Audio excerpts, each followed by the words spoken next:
देवापाशी दिवा लावला, सायंकाळची वेळ झाली. गणपती बाप्पा मोरया. सगळ्यांना माझा नमस्कार. आणि मी रात्रीच्या जेवणाची तयारी करायला सुरुवात केली. आज जिरा राईस करायचा होता म्हणून कुकरमध्ये तेल घातलं आणि थोडं जिरं, तमालपत्र आणि स्टार फूल घालून नंतर त्यात तांदूळ धुवून घातले मी. अशा प्रकारे मी भात बनवून घेतला. रोज काय जेवण बनवायचा खूप मोठा प्रश्न असतो. बघा, माझी हॉलमधली बाल्कनी अशा प्रकारे मी डेकोरेट केलेली आहे. आणि माझ्या बाहेरच्या बाल्कनीतून एवढा छान व्ह्यू दिसतो. तुळशीपाशी दिवा लावला. हे माझं छोटंसं गार्डन आणि हे माझं किचन. चला मग काय करायचं, आज बनवायचे क्रिस्पी भेंडी. त्याची तयारी करून घेते मी. बेसनामध्ये ओवा आणि सगळे मसाले घातले मी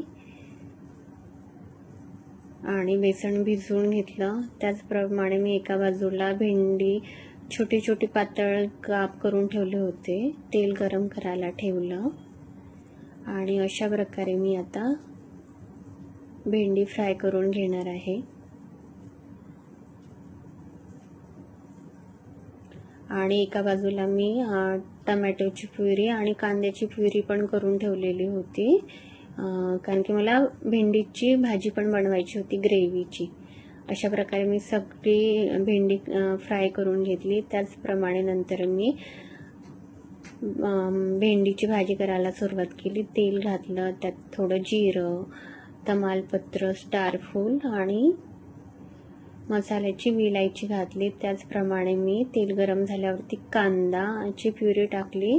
कच्चा कांदा असल्यामुळे चांगला तो होऊ द्यायचा. त्यानंतर मी लसूण अद्रकची पेस्ट टाकली. वास जाईपर्यंत आणि तेल सुटेपर्यंत मसाला होऊ द्यायचा. त्यानंतर मी टमाटरची प्युरी टाकली. त्यानंतर मी सगळे मसाले घालून घेतले. लाल मसाला, तिखट, मीठ, हळद, काळा मसाला आणि आमचूर पावडर आपल्या चवीप्रमाणे घालायचा. ज्यांच्याकडे जसं तिखट खाते तशा प्रकारे बनवायचा. आमचूर पावडर घातला तर मग आपल्याला साखर तर घालावीच लागणार, म्हणून मग मी थोडं मीठ घातलं. त्यानंतर मी कस्तुरी मेथी आणि नंतर मी वरून थोडी साखर पण घालून घेतली. साखर किंवा गूळ घातला तरी चालेल. मी साखर घातली. मी भेंडी फ्राय करून ठेवली होती, ती ग्रेव्हीमध्ये भेंडी पण सोडली आणि अशा प्रकारे मी भाजी शिजायला ठेवली. 10 मिनिटात माझी भाजी रेडी झाली. नंतर मी कोथिंबीर घालून गार्निश केली. एका बाजूला मी पीठ मळून ठेवलं होतं. त्याचप्रमाणे मी एक एक करून असे पराठे लाटून घेतले आणि शेकून घेतले. आज नवऱ्याला हॉस्पिटलमध्ये जायचं होतं बघायला. माझे नातेवाईक होते तर त्यामुळे मला थोडं घाईघाई बनवावं लागलं. थोडी घाई झाली पण वेळेपर्यंत होऊन गेलं. अशा प्रकारे माझं जेवण बनलं आणि मी नवऱ्याला जेवायला देत आहे माझ्या. अशा प्रकारे भात आणि आज मी तुरीच्या डाळीचं वरण बनवलं होतं आणि भेंडीची भाजी. खूप छान लागते ही भेंडीची भाजी. अशा प्रकारे तुम्ही बनवून बघा, खूप छान लागते. आणि क्रिस्पी भेंडी आणि पराठे. मी कालपासूनच हे माझ्या आवाजात व्हिडिओ बनवत आहे, तर प्लीज कोणाला तसा वाटला तर सांगा.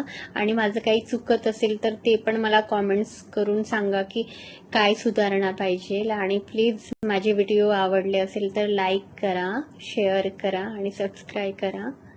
आणि काही चुकलं असेल तर प्लीज सांगा. अशा प्रकारे आमचं जेवण बनलेलं आहे. चला मग या जेवायला.